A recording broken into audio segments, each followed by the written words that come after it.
Well, hello, everybody. I'm Lieutenant General Mike Ferreter, and I'm the President and CEO of the National Veterans Memorial and Museum. And I'm here today with Colonel Donna Whittaker, U.S. Army retired. I'm a Lieutenant General Ferreter retired, and we are super happy to be with you and to bring to you some great programming to celebrate Veterans Day and to celebrate veterans. And at the National Veterans Memorial and Museum, the little film you just watched. Every day is Veterans Day. And so I arrived there just over 2 years ago, and we opened it in Columbus, Ohio.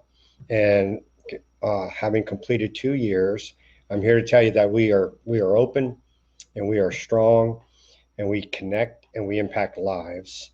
And we tell stories, the stories of selfless service and commitment and comradeship. And so today, joined by Donna Whittaker. And now Donna and I share a special bond because her awesome son is married to my awesome daughter, and they have three awesome grandbabies who just left Studio 708 here so that we could have this. But Donna, welcome. It's great to have you join us, and so glad you could make time to be with us today. Thank you so much for having me. I'm honored. So thank you. And so are we. So I served 35 years, and I grew up in a family where my father served, and he retired as a colonel, and he served in World War II. And I think we have something else in common. So tell us about your family and growing up as well. Right. Yeah. Well, I grew up also in an Army family. My father was also colonel, and he's still living. He's 90 years old. Still living, and he lives about a half a mile from us, and we love to go over and talk to him about veteran stuff. So I grew up in an Army family. I married a service member, and then I became a service member myself. So I've been an Army daughter, an Army wife, an Army service member, and an Army retiree, and now an Army mom as my oldest son, Garrett, and my daughter-in-law, Mary Whitney, both served or are still serving in the Army. So. And Trevor? Oh, and of course, we have another son, Trevor, and he served as a combat medic. And then got out and went back to school using the GI Bill, which is an awesome thing. Went back to college. Now this will be seen from coast to coast and north to south, but in particular, we're appealing to where you live, and tell us about that. Yeah, so I live in a retirement community in Central Florida called The Villages, and we think that everybody probably knows somebody who lives in the Villages. So currently, The Villages has 132,000 people who live here. And the U.S. Census of this year said from 2010 to 2019, The Villages was the fastest growing metropolitan statistical area in the country at 5% a year. And it's grown 5.4% a year, the highest, fastest growing. It's a very interesting community because you think of retirees, but the average age here in the Villages is 62 for men and 60 for women. But more importantly than that is the amount of veterans who live here in the Villages. Currently, it's estimated that 19,370 veterans live here. This is the largest veteran population that's really outside of where a military base is. And these are veterans who served, of course, in World War II and in Vietnam and in Desert Storm and all of the other wars. So these are veterans for all of the ages. Like my dad didn't serve in World War II, but he did serve in Vietnam and the Korean War. So, yes. So I would imagine that a good number of that 19,000 have a spouse who also served as that Army Absolutely. spouse, Air Force spouse as well. Absolutely. Also, we're a big golfing community, and we have 693 holes of golf as of today. And I read a little statistic that I thought was kind of interesting, and that is that 1,832 holes in one annually in the Villages, and that's like 5 holes in one a day, if you can imagine that. 5 holes in one a day. So it's really very, very cool. In fact, this week they're having a virtual golf a veterans event where you sign up to play, and all you have to do is take a picture of your scorecard and your foursome, and of course enter, and then all that money is going to local veterans. So it's very cool that they're doing that, a virtual event. I thought that sounded kind of fun. So Yeah. So if I move to the Villages, my chances of a hole-in-one must be I'm not sure that statistically you can say that, but okay. I think the more you play, the more you're going to have a hole in one. How about that? I love it. Often we're asked in military families, why is it that your father served and then you served and then your kids served? How would you answer that question? How did that end up happening? Well, so interestingly, growing up, I was the youngest of 3 daughters, and both of my sisters wanted to have nothing to do with the military. They didn't like the adventure of moving around at all. Mm-hmm. Like it, they wanted to stay in one place, and both of them actually graduated from college and then moved to a location and stayed there for the rest of, since till now. I did not. I loved the moving around, the action, meeting the new people, and that sense of service. I think that my dad instilled in me, and then I tried to instill in my children. I think that kind of follows the lines. We, like your family, we call it our family business, right? Mm-hmm. And I don't think it's unlike like golfers have children who are golfers, and scientists sometimes have children who are scientists. So I think it goes to that same kind of scenario. I do too, and I've always, told everyone that I think our kids see men and women of character. So they're growing up and they see who comes over to your house and who you share time with, and they see these things and they go, and these are people who are service oriented, and also they're having fun in their life, and right. and they quickly put aside the thought of how much money I'm going to make in this career versus how many lives I'm probably going to impact or how many teams I'm going to build. And I think that's why it's such a solid family business for so many of us. Wouldn't you agree? And I agree. And I also think that the friendships that you build, my father has had friendships. He went to North Georgia College, and he still has friends that keep in touch with him from that. So those bonds between military members, I think, they're very strong bonds. So. Mm-hmm. Now, for everybody at the National Veterans Memorial and Museum, just a little background. You saw in the video that it was the dream and the brainchild of the late great Senator Glenn, and there goes a granddaughter, and the great city of Columbus and Titans of Business and the congressional delegation really pulled it all together, and they decided, so this is family business. They pulled it together, but the thought was, you see the iconic building behind me, and so best of the best, so that when veterans see it and feel it, they know they came somewhere special.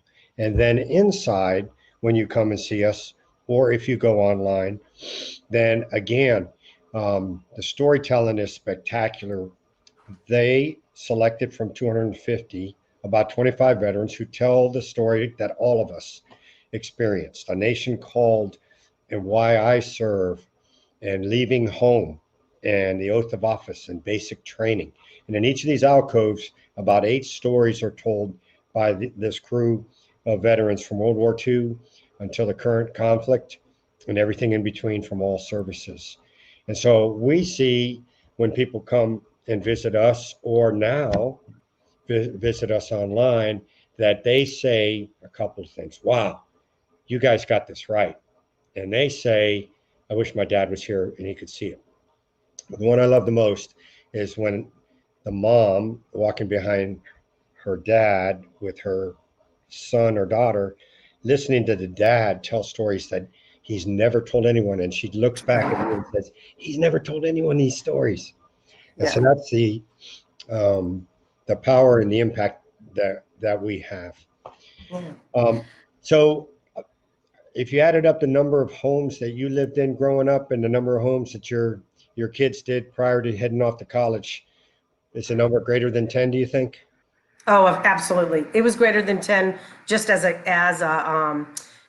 brat, as an brat, because I think back then they moved a little more frequently than they're trying to like settle people a little bit more. Like I had an assignment one time for 4 years, which my dad never had that. Yeah. Right. So I think that they understand the value of keeping, I think the Army and the Air Force and the Navy have done a good job of actually seeing the benefit of staying in a place for a little bit longer than 2 years. So I think I was in, 16 or 17 houses when my dad was That's in. great. Yeah, I tell everyone I moved 18 times before I was 18 years old.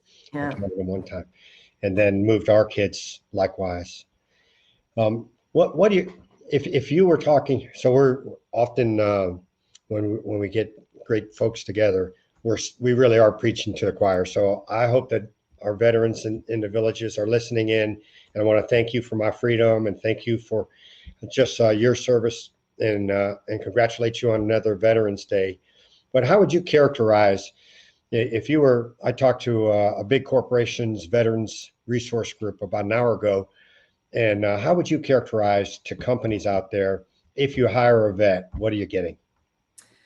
Well, they have a program like that here as well, hiring veterans. And I think what you're getting is people with varied, diverse experiences. I mean, my experience in the Army was very different than yours, but we had to actually adapt to things around us and make decisions based on what's around us. And we did that every day, and I think that veterans have that capacity to be able to have a lot of things coming at them and be able to still work through and see the focus of what that mission is, the focus and making sure it's going to happen. And I think not everybody has that. Not everybody who doesn't serve has that same drive to get the mission done.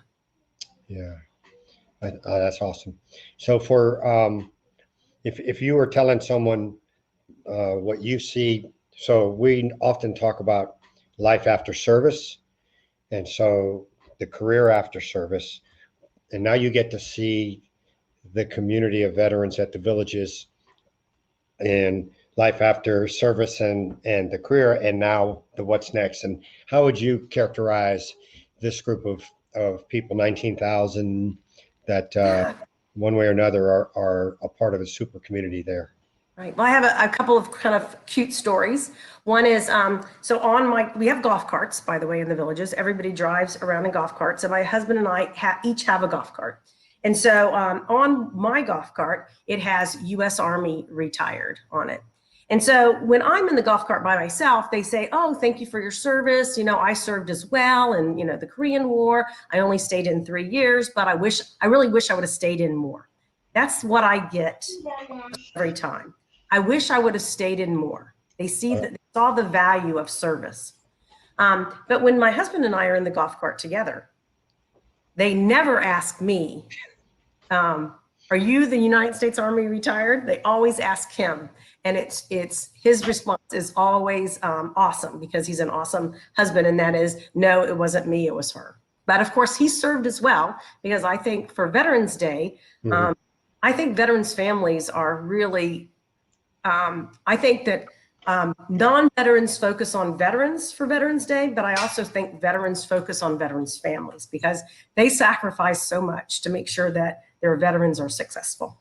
Yeah, and so thanks to all the family members out there as well. And often that was the case of my younger brother. We came out of Berlin, and he was probably 7 years old, and we lived at Lake Tahoe and then Carmel, and he went to Santa Barbara, UC Santa Barbara, and then he went into Hollywood and all that. And he would say, I'm an Army brat, but not like, you, and certainly not like my elders. Nevertheless, the character and the creativity and the, roll your socks up with the smiles facing up in your sock drawer. Right. We all So we are the National Veterans Memorial and Museum, and you've been here. I have a beautiful building and a beautiful display of veterans and their stories. It's incredible. Everybody needs to go. If they're near Columbus, you need to try to find a way to get there.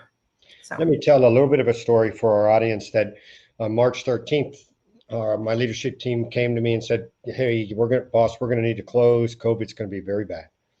And we decided that we would close the door to walk-in traffic, but that instead we would create online and digital programming. And so just like this program, which will probably be seen by up to 5,000 people in the next couple of weeks. And we did Victory Japan Day and Vietnam Memorial Day and the end of World War II Day and Memorial Day itself. And we would project this out, and we found that where we might have had 300 people, we were getting just 3,000 and 4,000. And to date now, we have reached 1.8 million households during COVID. Wow, that's awesome. And then I asked the team to pivot and be agile, and my great team did. And we now, this week, we launch virtual field trips. So we have 2 field trips on Friday here in the city of Columbus, Ohio. But then within a week, Parker's first grade class, our co-grandson from Monterey, California, will have a field trip to the NVMM. Isn't that great?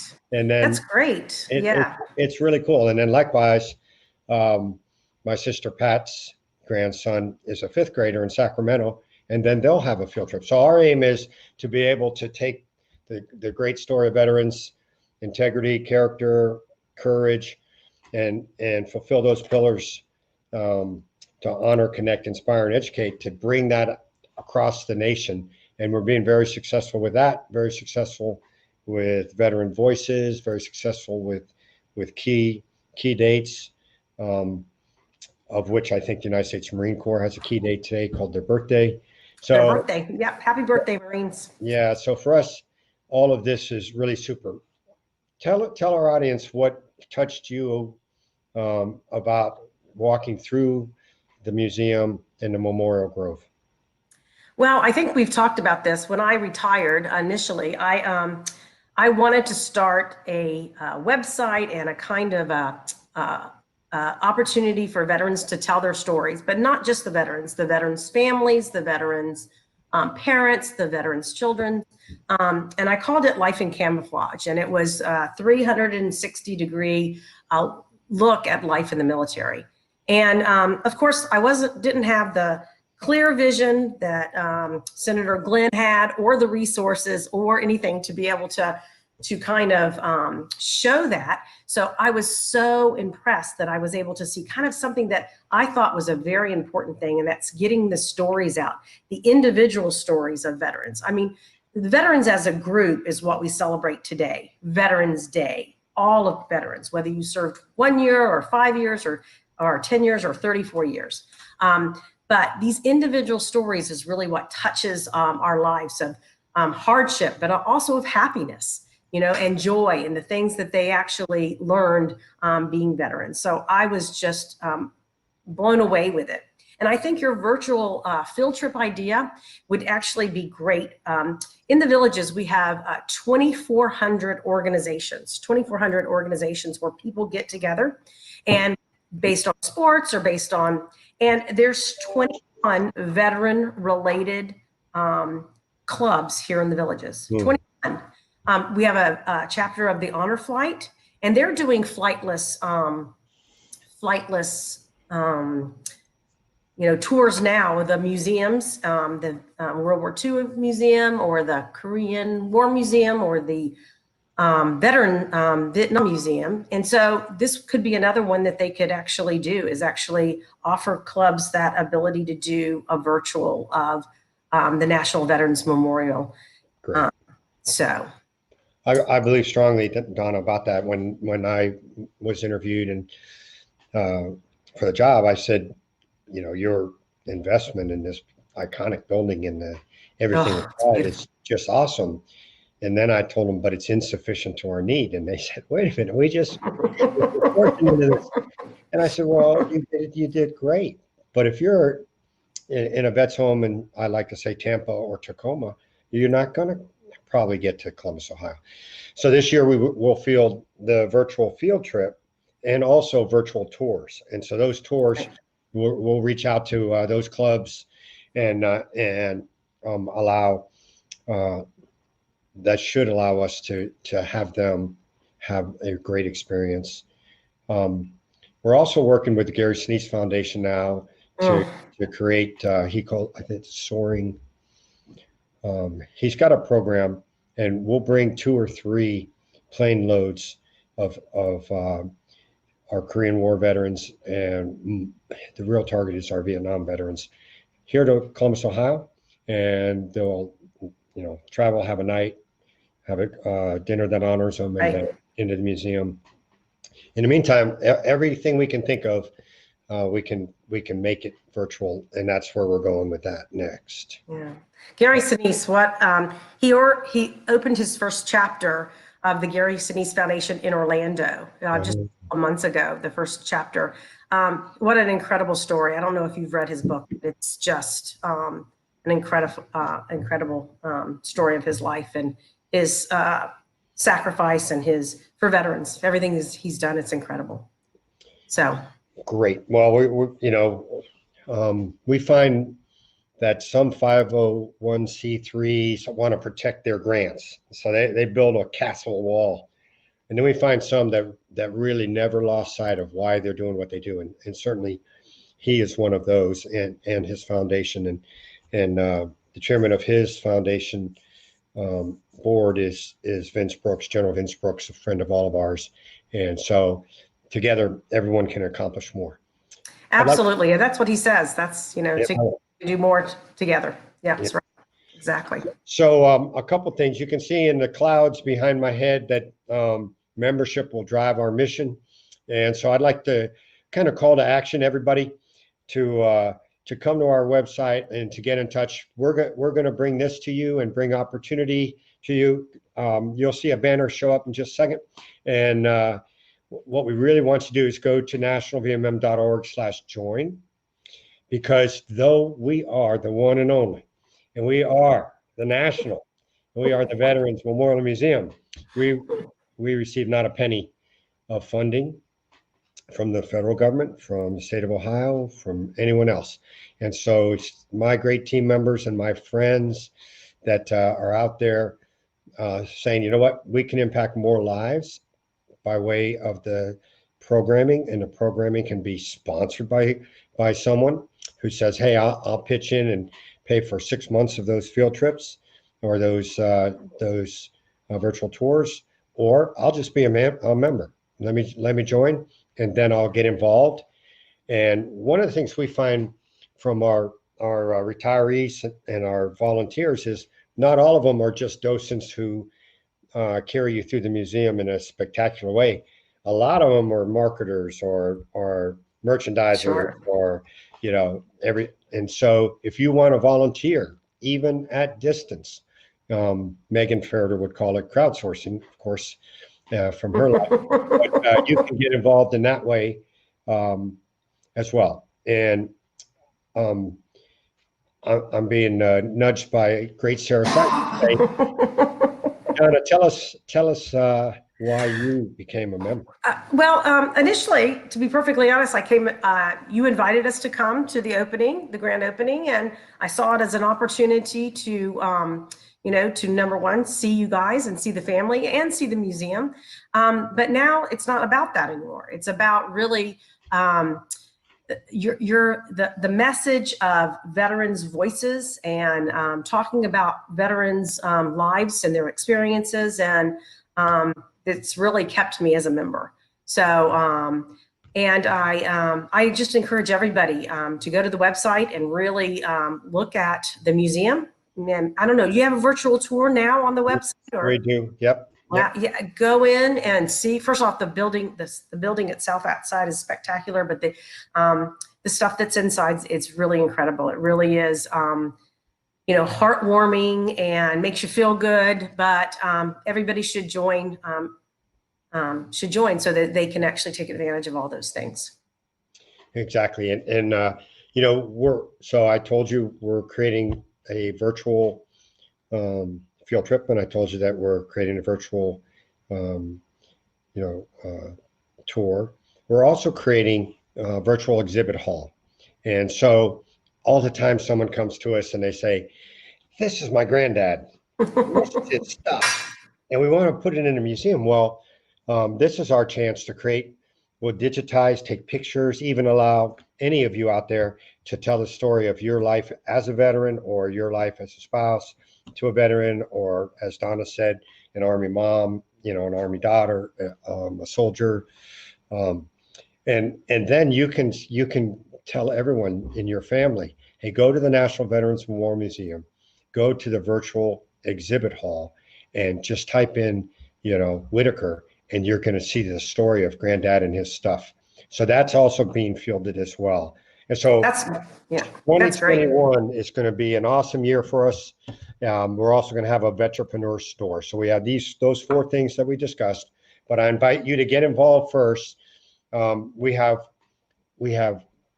dozens now of amazing programs like this, Veteran Voices, Virtual Rally Point, that are in the website and in our Facebook page as well.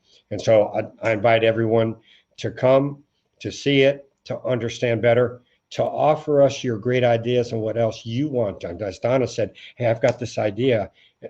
Look, we're easy. If it's a great idea and it takes care of veterans, we'll adopt it, and then we'll make someone feel great. So Donna, in summary, what would you say about life as, you know, an Army mom, a colonel, a life of service, having a great spouse in Tom, grandchildren, and being a veteran on Veterans Day? Well, I think that it really comes back to our country, and the freedoms that we have are like no other. And if you want to protect those freedoms and the liberty, some people have to sacrifice. And I think that I was so happy to serve, and so happy to be the daughter of a service member, and very proud of Garrett and Mary Whitney and their service, and Trevor. So I just think that that it is really, well, I think it's really good now that people are recognizing veterans and lifting them up. And because I know that all the time it wasn't like that. And so I think that having programs like this really helps show America, you know, really what veterans are about. And I think, you know, we didn't ask really for a day to celebrate us. And sometimes I get a little embarrassed when people say, oh, thank you for your service, you know, and I want to always say back to them, no, thank you for your support. Yeah. Because that support really means everything. And I think Veterans Day is kind of what that means to me, is really thanking everybody else for their support. So I want to thank you for spending time with us today and helping to tell the story of your life, your family, and your service to our country. And so thank you for my freedom, and thank you for your service. And thank you, everybody out there. What you do and how you touch lives is important. Join us in one way or the other, and for sure, we're going to make a difference. God bless you all. Happy Veterans Day, and we look forward to seeing you virtually or in person as soon as possible. And Donna, I'll let you close us out.